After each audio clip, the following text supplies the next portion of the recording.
හොඳයි පින්වතුනි තිසරණ සහිත පංචශීලයේ සමාදන් වීම පිණිස කවුරුත් තෙවරක් নমස්කාරය කියන්ට හොඳයි.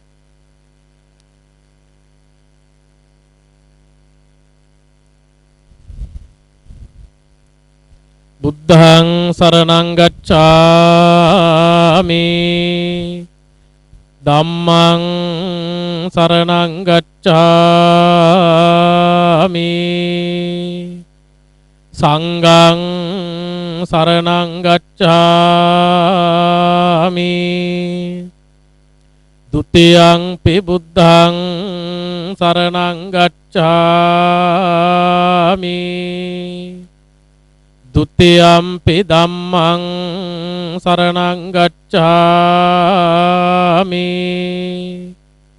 ဒုတိယံ පි සංඝං සරණං ගච්ඡාමි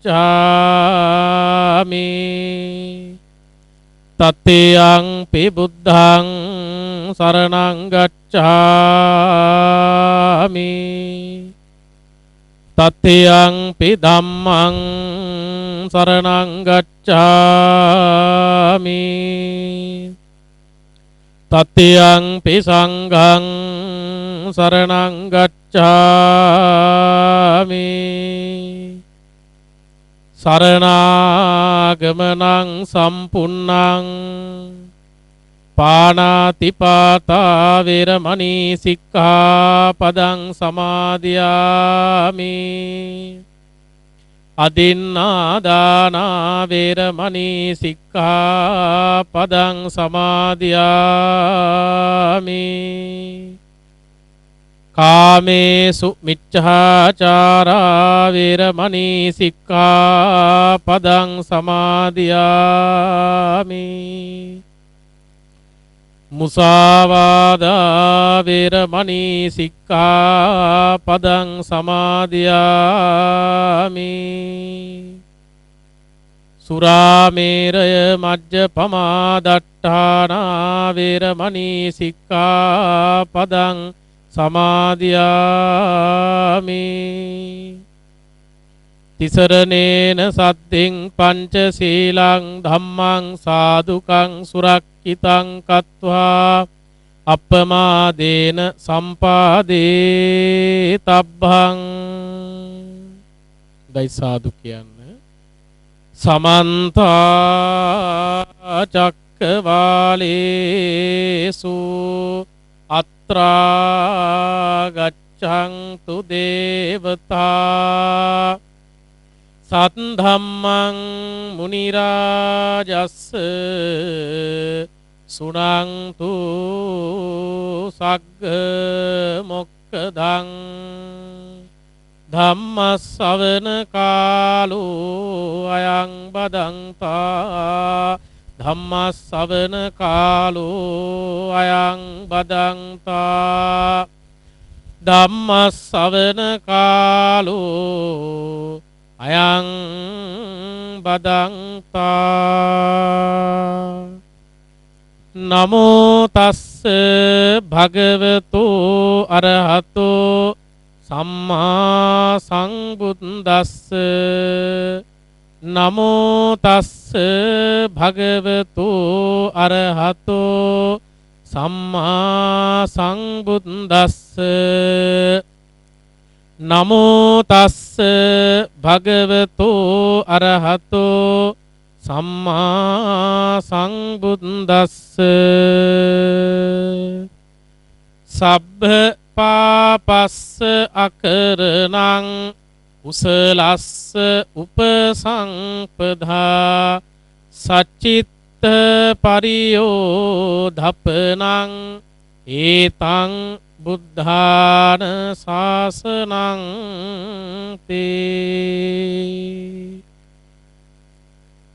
සද්ධර්ම ශ්‍රවණාබිලාසී වාසනාවන්ත පේතාරක ජයසිංහ පින් ඇති ගුරුතුමන් ප්‍රධාන පින් ඇති දුවා දරුවනි අද උතුම් වූ පොසොන් පුර පසළොස්වක් බොහෝ දිනයයි ශාසන ඉතිහාසයේ වැදගත් සන්ධිස්ථානයක් සනිටුහන් කරන ඒ වගේම ලංකා ධරණී තලයට සුවිශේෂී වූ වටිනා කියන පොහෝ දිනයක් හැටියටයි මේ පොසොන් පුර පසළොස්වක් පොහෝ දිනය අපිට හඳුන්වන්නට පුළුවන්කමක් තිබෙන්නේ. නමුත් මේ රට තුල පවත්නා වූ ඒ වගේම මුළු ලෝකේම ව්‍යාප්තව පවතින මේ කොරෝනා වසංගත තත්ත්වය නිසා අපි කාටවත් පසුගිය කාලයට සාපේක්ෂව නිදහසේ අෂ්ටාංග උපෝසත සීල සමාදාන වැඩසටහන් ඒ වගේම තමයි අනෙකුත් ධර්ම දේශනා ධර්ම සාකච්ඡා ආදී පින්කම් සිද්ධ කර ගැනීමේ හැකියාව අහිමි වෙලා ගිහිල්ලා තියෙනවා. නමුත් ඒ සියල්ලක් පසේ කළා අපි විසින් මේ උතුම් පොහෝ දිනයන්හි ලෞතර බුදුරජාණන් වහන්සේ දේශනා කොට වදාළ ඒ ශ්‍රී සද්ධර්මය කෙටියෙන් හෝ එක බණ පදයක් හරි අපේ ජීවිතයට එකතු කරගෙන කටයුතු කිරීමට ලැබීම ඔබ අප ලද මහා භාග්‍යයක්. මේ කොරෝනා වසංගත සමය තුල රට තුල නොයෙකුත් පින්කම් සිද්ධ කරන්නට නියමිත වෙලා තිබුණත් මේ කිසිවක් කරගන්න බැහැ. නමුත් පින්වත් දුවා දරුවනේ ඔබ වාසනාවන්තයි කෙටි කාලයක් නමුත් මේ පොසොන් පොහෝ දිනේදී කෙටියෙන් නමුත් සද්ධර්ම දේශනාවකට ඔබේ සිතගත දේශවන යොමු කරන්නට ලැබීම. ඉතින් මේ ධර්ම දානමය පින්කම මේ තාක්ෂණය ඔස්සේ සිද්ධ කරන්නේ ඔබට හැමදාම ආදරයෙන් ශිල්ප ශාස්ත්‍ර උගන්වමින් નિયમિત මඟ පෙන්වන ඔබට අනාගතයට මහා රුකුලක් ඒ වගේම අනාගතයට අවශ්‍ය කරන ඔබට ගොඩනැගෙන්න අවශ්‍ය කරන දැනුම බෙදා දෙන ඔබේ ආදරණීය ගුරුතුමන් තාරුක ජයසිංහ අපේ පින් ඇති ගුරුතුමන් විසින් තමයි මේ ධර්ම දාණය පින්වත් දුවා දරුවන් සෑම සියලු දෙනාටත් ඒ වගේ මේ පවුල්වල දෙමාපියන් ඇතුළු මේ විකාශය හා සහ සම්බන්ධ වෙලා ඉන්න සෑම දෙනාටම ලබා දෙන්නට බලාපොරොත්තු වෙන්නේ. ලෝකේ දානයක් දෙනවා නම් යම් කෙනෙක් ඒ කෙනාට දෙන්න පුළුවන් ඉහළම දාණය තමයි ධර්ම දාණය. අපේ ලෞතර බුදුරජාණන් වහන්සේ අපිට දේශනා කරනවා මේ ලෝකෙ මොන තරම් දාන දුන්නා. අපි දන්නවා අපි නොයේකුත් දාන දෙනවා. සාංගික දාන දෙනවා. එතකොට ආමිෂ දාන දෙනවා. අභය දාන දෙනවා. ඔය ආදී වශයෙන් දානයන් නොයේකුත් වර්ගීකරණයන් යටතේ අපිට හැකි විදිහට අපි දන් දෙනවා. අපිට හැකි විදිහට අපි සිල් රකින්නවා. හැබැයි පින්වතුනි ලෞතර බුදුරජාණන් වහන්සේ දේශනා කරනවා එක සුළු මොහොතක් හරි තවත් කෙනෙක්ට තථාගත ශ්‍රී සද්ධර්මය අහන්නට සලස්වනවා නම් ඒ වගේම තමයි ධර්ම පුස්තක ලියවනවා නම් ධර්ම දානයක් වශයෙන් ලබා දෙනවා නම් අන්න ඒ තුලින් විහිදෙන පැතිරෙන ඔබ අත්පත් කරගන්න ආනිසංස බලය මෙපමණයි කියලා ගණනින් මිනුමෙන් ප්‍රකාශ කරන්න බෑ කියන කාරණය ලෞතර බුදුරජාණන් වහන්සේ අපිට දේශනා කළා. මක්නිසාදයක් ඔබ පෙර ධර්මයක් ඇසූ නිසාමයි ඔබ අද දන් දෙන්නේ. ඔබ පෙර බණපදයක් අහලා එහි ආනිසංස දන්න නිසාමයි ඔබ පොයට සිල් සමාදන් වෙන්නේ. එහෙනම් මේ ධර්මය තුලින් තමයි ඔබේ ජීවිතය ධර්මානුකූලව දාන සීල භාවනා කියන ත්‍රිවිධ පුණ්‍ය ක්‍රියා රැස් කිරීමටත් මේ සංසාරගත විමුක්තිය ළඟා කර ගැනීමටත් ඔබ ඉවහල් කරගත්. යන්න ඒ නිසායි ධර්ම දාණය මේ තාක් වැදගත් වෙන්නේ. ඉතින් පින්වත් දුවා දරුවනි අද පොසොන් පුර පසළොස්වක් පොහෝ දිනය.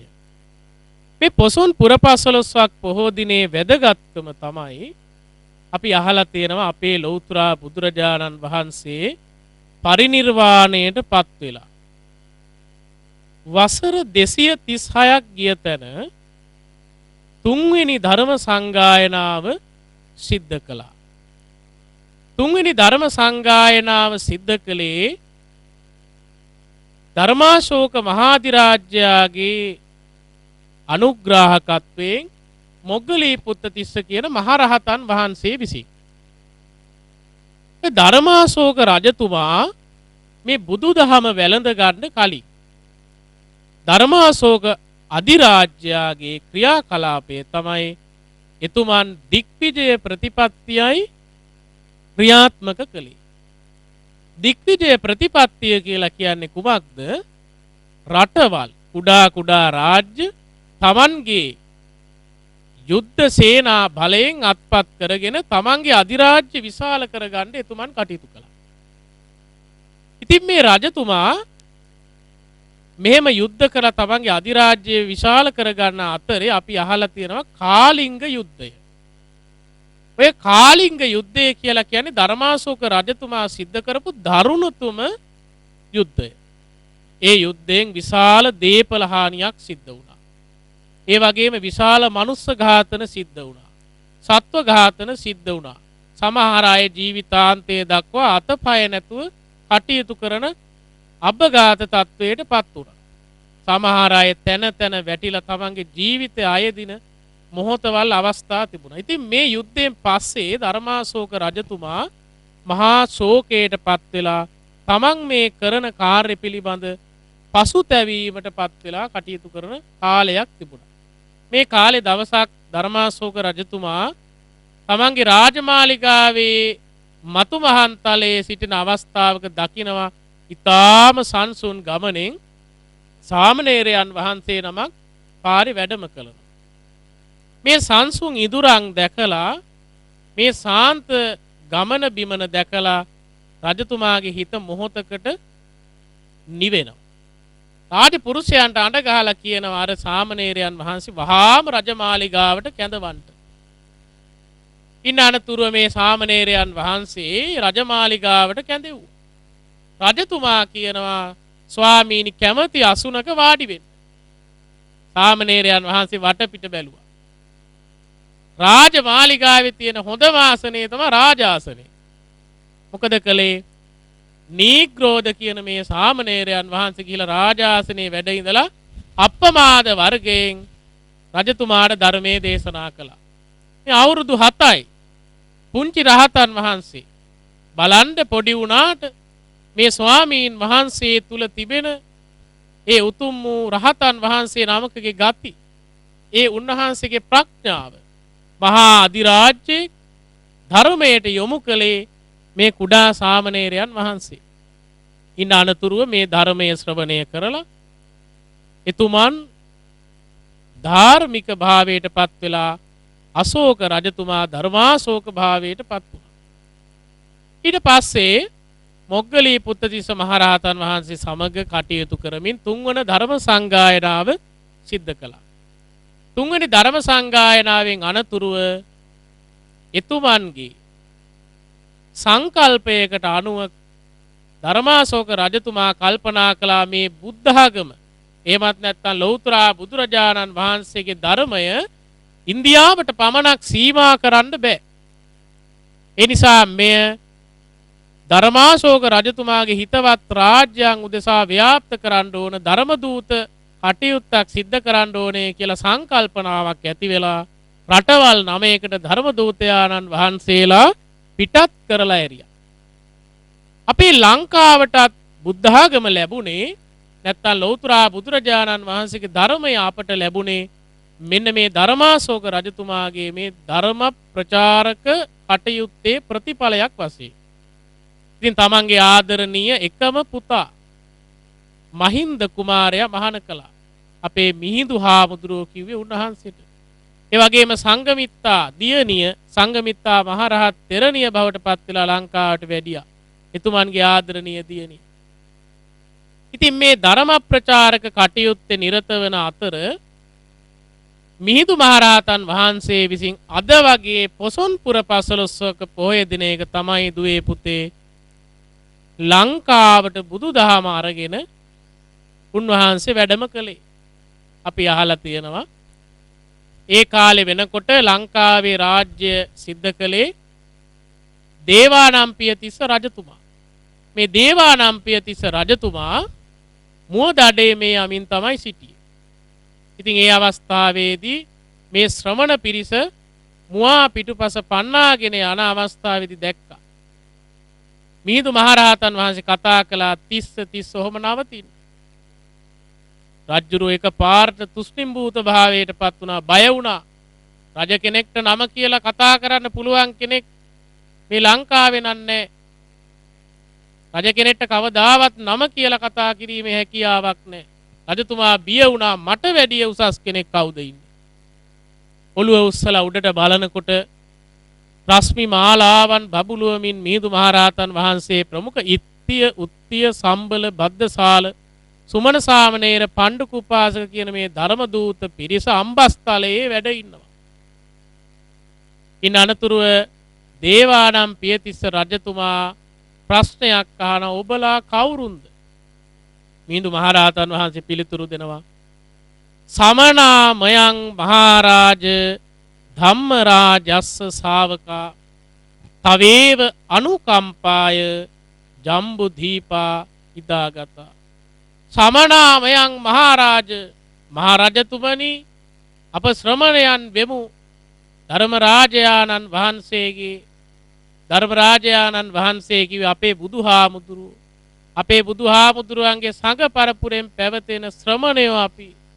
තවේව අනුකම්පාය, ඔබටත් මේ ලංකා දීපයේ වැසි සෑම සියලු දෙනාටත් අනුකම්පා පිණිස තවේව අනුකම්පාය ජම්බුද්දීපා හිතාගතා. දඹදිව් තලයේ ඉඳන් අපි පැමිණියා කියලා අපි අහලා තියෙනවා, අපි ඉගෙනගෙන තියෙනවා. මිහිඳු මහරහතන් වහන්සේ ඊළඟට මේ රජතුමාගේ බුද්ධිය පරීක්ෂා කරන්න අඹ ප්‍රශ්නය ඥාති පැන යාලා රජතුමාගේ බුද්ධිය විචාරලා තුල්ලහත්ති පදෝපම කියන සූත්‍රයෙන් මේ රජතුමාට දහම් දේශනා කළා. ඉතින් මේ තමයි මේ පොසොන් පුර 15ක් පොහෝ දිනේ තියෙන වැදගත්කම. ඉතින් මේ වැදගත්කම බෞද්ධයෝ හැටියට අපිට හරි වටිනවා. මොකද දුවේ පුතේ, ඔබ අද පන්සිල් සමාදන් වෙන්නේ. ඔබ බුද්ධං සරණං ගච්ඡාමි, ධම්මං සරණං ගච්ඡාමි කියලා කුඩා කාලේ ඉඳන් මේ ආගමානුකූල ජීවිතයට පත්ුනේ, ජීවිතයට හුරු උනේ මේ මිහිඳු හාමුදුරුවෝ අපේ ලංකාවට වැඩම කළායින් අනතුරුව. ඒකයි අපේ මිහිඳු හාමුදුරුවන්ට අපි කියන්නේ නිකං මිහිඳු හාමුදුරුවෝ නෙමේ, අනුබුදු මිහිඳු මහරහතන් වහන්සේ. අනුබුදු මිහිඳු මහරහතන් වහන්සේ කියලා කියන්නේ අපිට දෙවනි බුදුන්.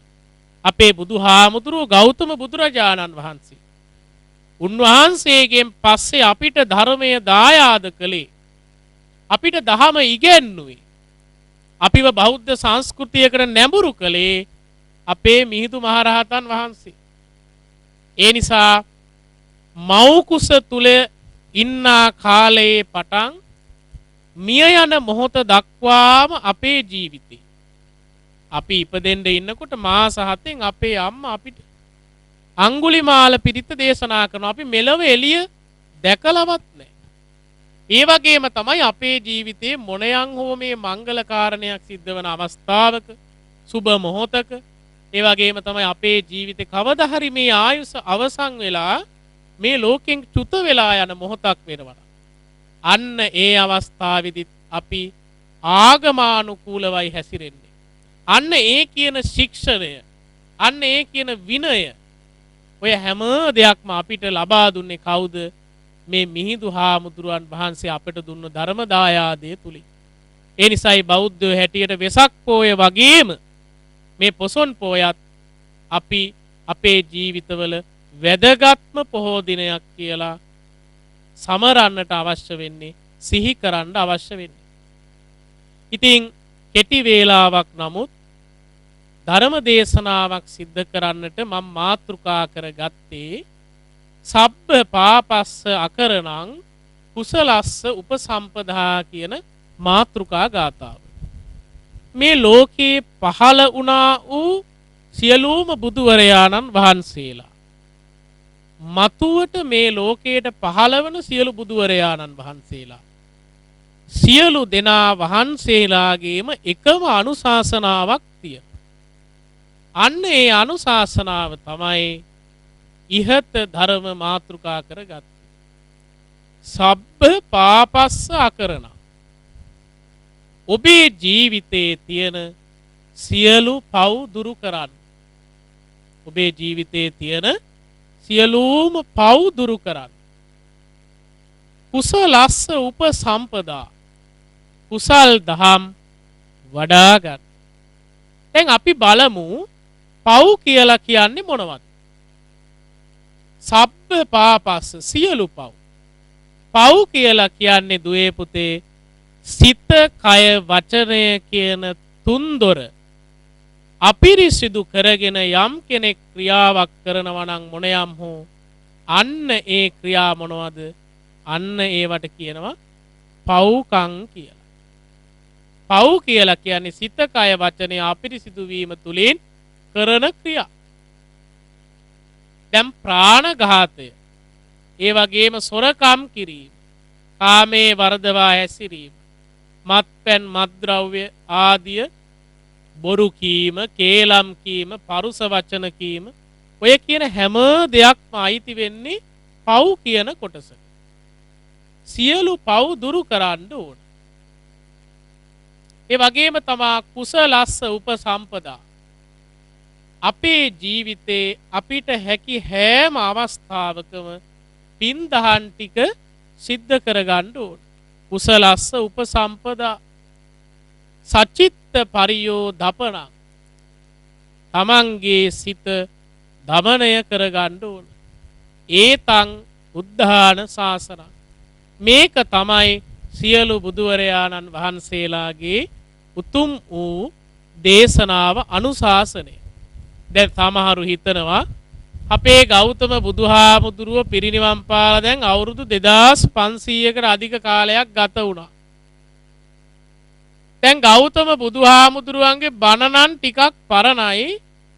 කවන්නේ මේ පාර ඔහේ ඉඳලා මෛත්‍රී බුදුහාමුදුරුව බුදු වෙච්ච කාලෙක අලුත් බණ ටිකක් අහලා නිවන් දකින්නවා කියලා මතයක් හදාගෙන මේ අපිට ලැබුණු මහා සම්පත නැත්තම් මේ ලැබුණු මනුස්ස ජීවිතේ ධර්මයේ අතහැර යන අවස්ථා තියෙනවා. අපේ ජීවිත හරි කාර්යබහුලයි. අපිට බණකට, දාමකට, පිනකට යොමු වෙන්න වෙලාවක් නැහැ. ඒ කාර්යබහුලතාවය නිසා කියන කාරණය ඉස්මතු කරලමින් කටයුතු කරන පිරිස් ඉන්නවා. දැන් දුවේ පුතේ ඔබ දන්නවා බණ ගෙදරකට ගියාම අද ධර්මයේ අහන්න ඉන්න පිරිස අඩුයි. දැන් මේ Zoom තාක්ෂණය ඔස්සේ ඔබට මේ ධර්ම දේශනාව විකාශනය කරනවා. නමුත් මේ තුලින් විශාල පිරිසක් ධර්මයේ ශ්‍රවණය කළත් නිවසක අපි ධර්ම දේශනාවකට ගියාම නිවසේ ආලින්දය පිරෙන්න 4-5 දෙනෙක් ඉන්නව ඇරෙන්න බණ අහන්න කෙනෙක් නැහැ. හැබැයි ඔබ පංචකාමාස්වාදයන් පැත්තට ගියොත් ඔබේ ඇස පිනවන්න, ඔබේ කන පිනවන දෙයට, ඔබේ මේ ඉඳුරන් පිනවන තැනට කටයුතු කරනකොට ඕන තරම් පිරිස් ඉනවා. දැන් බලන්න බණ ගෙදරක නැති පිරිස, පන්සලක පොයට නැති පිරිස සංගීත සම්දර්ශනයක ඕනෑ තරම් ඉන්නවා. මේ තරුණ පිරිස ඇයි ධර්මයෙන් ඈත් වෙන්නේ? තරුණ පිරිස ඇයි ධර්මයෙන් ඈත් වෙන්නේ? තරුණ පිරිස හැම වෙලාවෙම උත්සාහ කරන්නේ අපිට තව ජීවත් වෙන්න කල් තියෙන. අපේ ආයුෂ තව තියෙන. මම හොඳ උදාහරණයක් කියන්නම්. උදේ පාන්දරට නැගිටලා ගෙයින් එළියට ගිහිල්ලා බලන්න පොල් ගහක් යටට යන්න. පොල් ගහ දිහා හොඳට ඔළුව උස්සලා උඩ බලලා පොල් ගහ වටේ බලන්න. ඔබට පොල් ගහ හොඳ කර්මස්ථානයක් ජීවිතේට දෙනවා. පොල් ගහ දිහා බලපුවාම ඒකේ ඇට්ටිත් තියෙනවා. කුරුම්බ ඇට්ටිත් තියෙනවා. කලටිත් තියෙනවා. වේලිච්ච පොලුත් තියෙනවා. කාලයකට වැටෙන්නේ නැති තදින් අල්ලගත්ත වේලිච්ච පොලුත් තියෙනවා. ඒ වගේම තමයි බිම බැලුවොත් ඇට්ටි, කුරුම්බ ඇට්ටි, එතකොට තවත් පොල් මේ ගහ වටේම විසිරීලා තියෙනවා.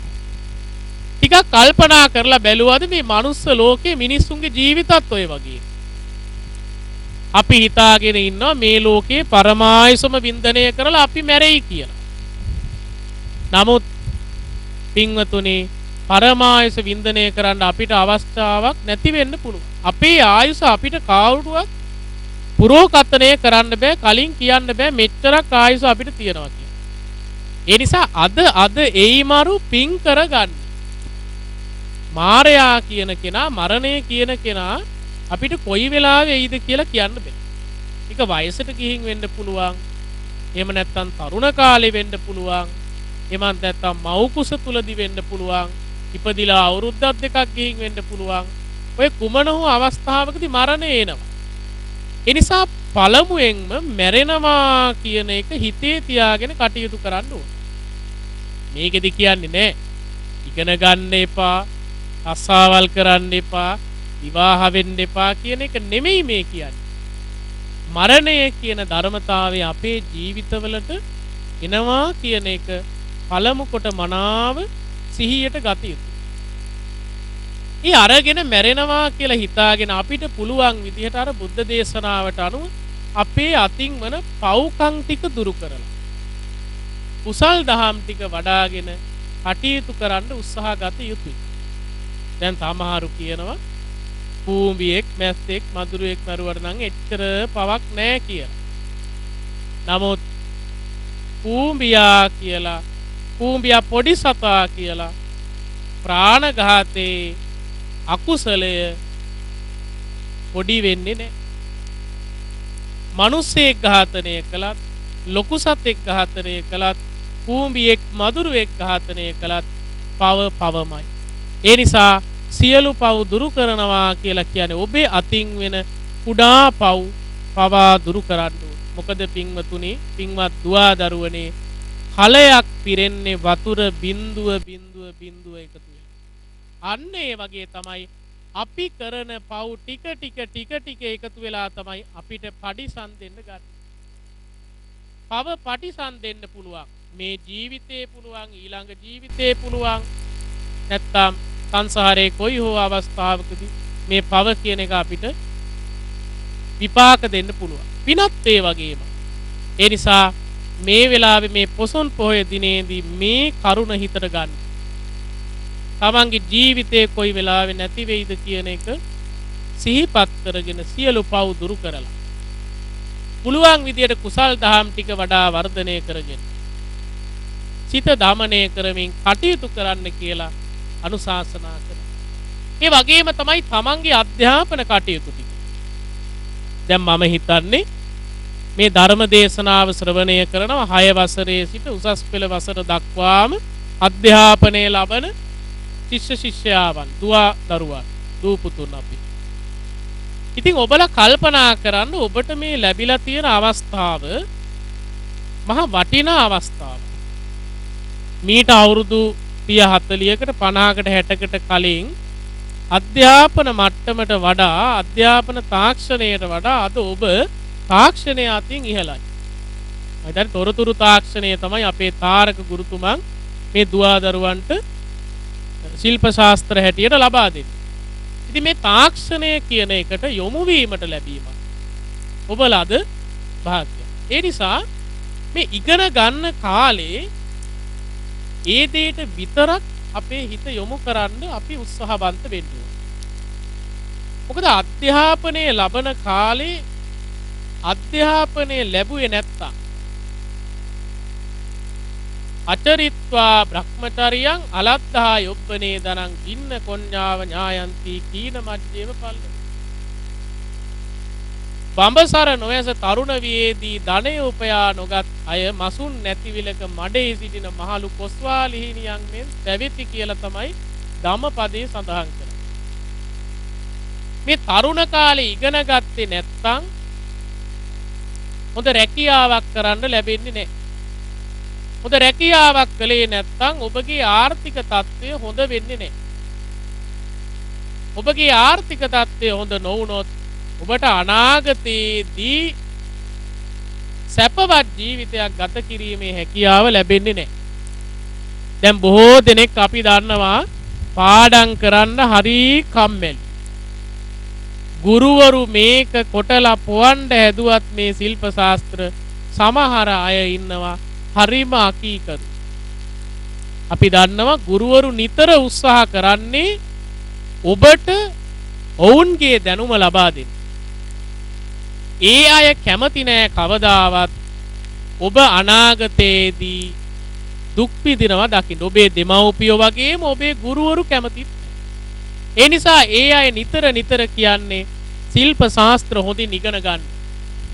පාඩම් කරන්න. තමන්ගේ වැඩ ටික හරියට කරගන්න.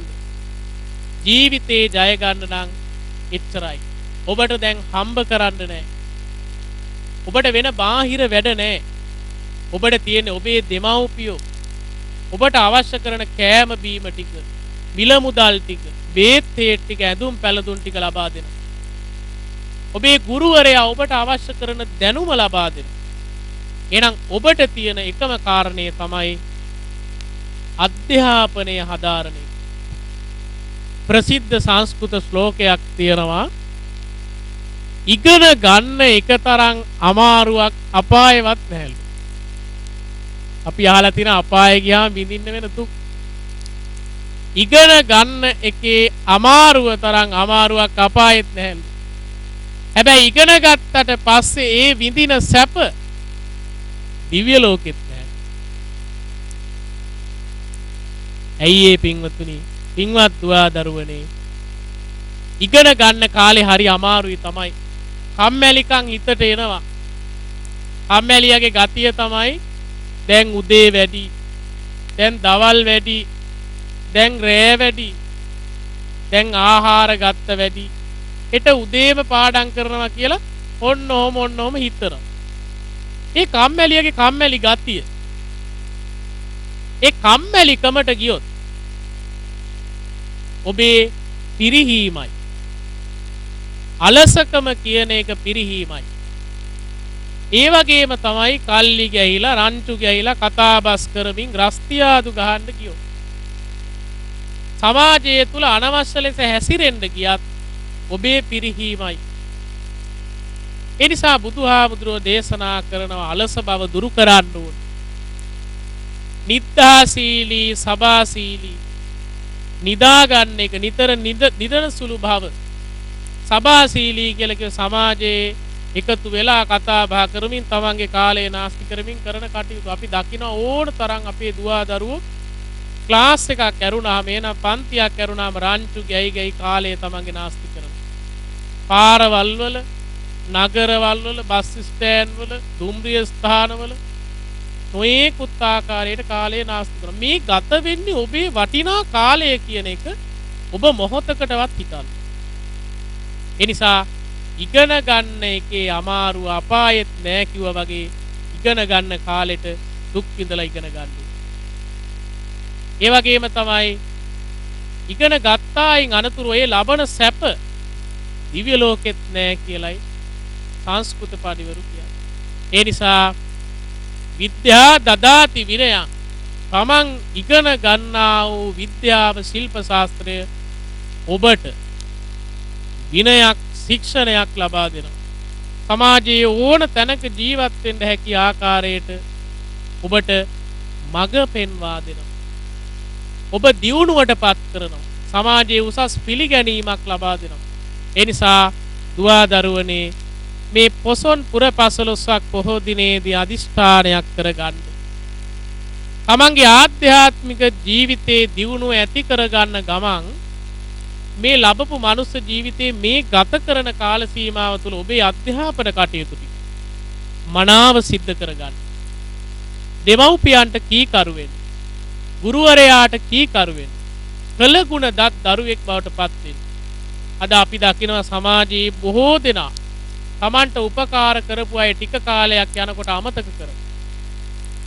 තමන්ට ධනය, කීර්තිය, දැනුම, හොඳ රැකියාවල් ලැබෙන්න මොකද වෙන්නේ? තමන්ට මුලින් උදව් උපකාර කරපු පිරිස් අමතක කරනවා. ඒ தത്വයට කවදාවත් වැටෙන්න එපා.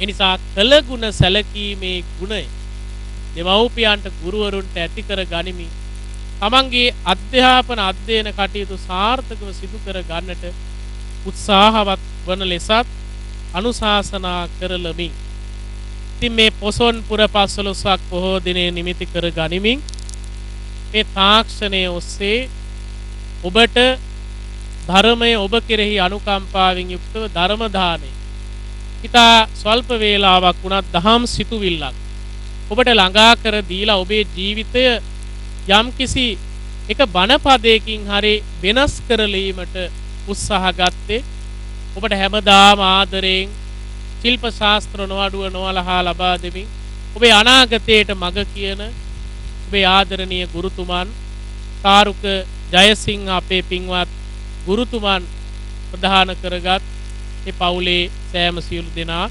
ඇතුළු කාර්ය මණ්ඩලය ඉතින් දුවා දරුවනේ ඔබ සෑම සියලු දෙනාටත් ඒ වගේම කාරුක ජයසිංහ ගුරු පියාණන් වහන්සේටත් උතුම් වූ බුද්ධ ආදී රත්නත්‍රේ අනන්ත සූවිසි ගුණ බලය වේවා. ජයශ්‍රී විජයශ්‍රී බෝහාමුදුරුවන් වහන්සේගේ සතර දළදා වහන්සේලාගේ රුවන්වැලි චෛත්‍යාරාජානන් වහන්සේගේ ශ්‍රී පාදස්ථානයේ බුද්ධ ශක්තිය පිංගන්නා වූ සම්‍යක් දෘෂ්ටික දෙවියන්ගේ දේවාශිර්වාද බලයෙන් තිබෙන්නා වූ නවග්‍රහාපල දෝෂ දුරු වෙලා ඒ වගේම ලෙඩ රෝග බාධකයන් කායික මානසික රෝගාබාධයන් දුරු වෙලා නිදුක් නිරෝගී සුවය චිරජීවනයේ ලැබේවා. මේ රට තුල පවත්නා වූ කොරෝනා වසංගත ආදී කිසිදු රෝගාබාධයක් ඔබේ ශරීර පංචස්කන්ධවල අහලකටවත් ලං නොවේවා. ඔබ සෑම සියලු දෙනෙක්ම කරන කියන අධ්‍යාපන කටයුතු, රැකී ආරක්ෂා කටයුතු, ගොවිතැන්පත් කටයුතු, වෙළෙහෙළදාම් කටයුතු විශේෂයෙන් මේ වසරේදී අධ්‍යයන පොදු සහතික පත්‍ර සාමාන්‍ය පෙළ උසස් පෙළ ආදී විභාගයන්ට මුහුණ දෙන පින්වත් දුවා දරුවෝ වෙතොත් ඒ දරුවන්ගේ තිබෙන සියලු අධ්‍යාපන කටයුතු සාර්ථකමත් භාවයට පත් වෙලා ඒ විභාග කටයුතු වලින් විශිෂ්ට ජයක් සාමාර්ථයක් අත්පත් කර ගැනීම පිණිස මෙකී ආශිර්වාදය වේවා. ධර්ම ශ්‍රවණාබිලාසී කුසල සම්පත්තියෙන් විහිදෙන පැතිරෙන ආනිසංස බලයෙන් ඔබ සෑම සියලු දෙනෙක්ට ජාත්‍ය ආදී දුක් කෙලවර බුදුපසේ බුදු මහරහතන් වහන්සේලා සාන්තයි සුන්දරයි කියා නිමී සැනසී පැමිණ වැඩිය වදාළ අමා මහ නිවන් සම්පත් උදාපත් කර ගැනීම පිණිස හැම දිනාටම මේ පින්කම් සංසාර ගමනට හේතු වේවා, වාසනාව වේවා, උපනිශ්‍රය වේවා කියලා සාදු කියනවා. හොඳයි අපි දෙවියන්ට පුණ්‍යානුමෝදනා සිද්ධ කරමු.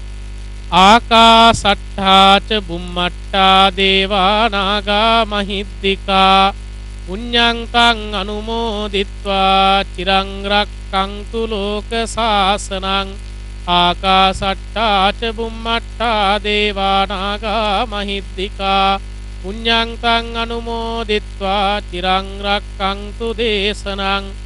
ආකාසට්ඨා ච බුම්මට්ඨා දේවා නාග මහිද්దికා පුඤ්ඤං තං අනුමෝදිත්වා චිරං රක්ඛන්තු මං පරන්තේ. හැමදෙනාම මේ සෙත් කවි ආශිර්වාදය ශ්‍රවණය කරත්වා. උතුම් බුදු බණ නිරන්තරයෙන් දෙසූ දලදා සමිදු සරණයි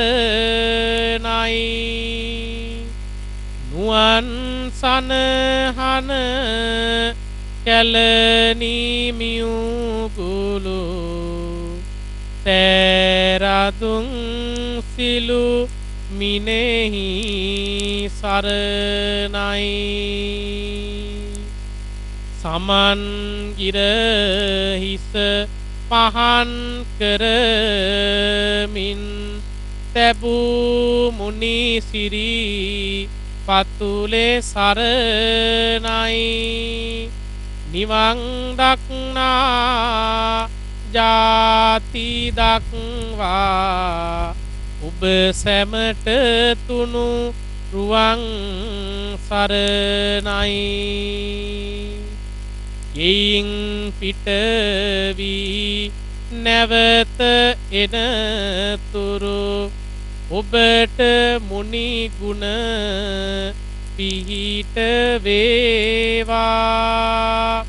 කරන්නට යන සියලු කටයුතු සිතන අයුරින් සඵල වේවා.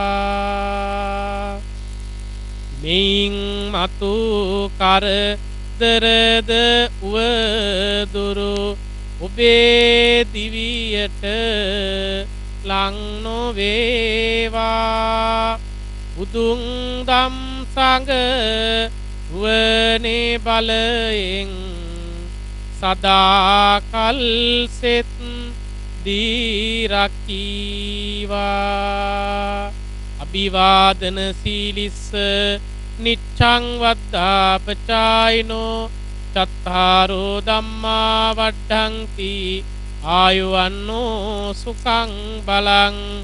ආයු ආරෝග්‍ය සම්පatti සග්ග සංපatti මේවච අතෝ නිබ්බාන සංපatti ඉමිනාතේ සමිජ්ජතු. පින්වත් ගුරුතුමන් ප්‍රදාන කරගත් දූපුතුන් හැම දිනාටම ධර්ම අවබෝධයම වේවා. තෙරුවන් සරණයි.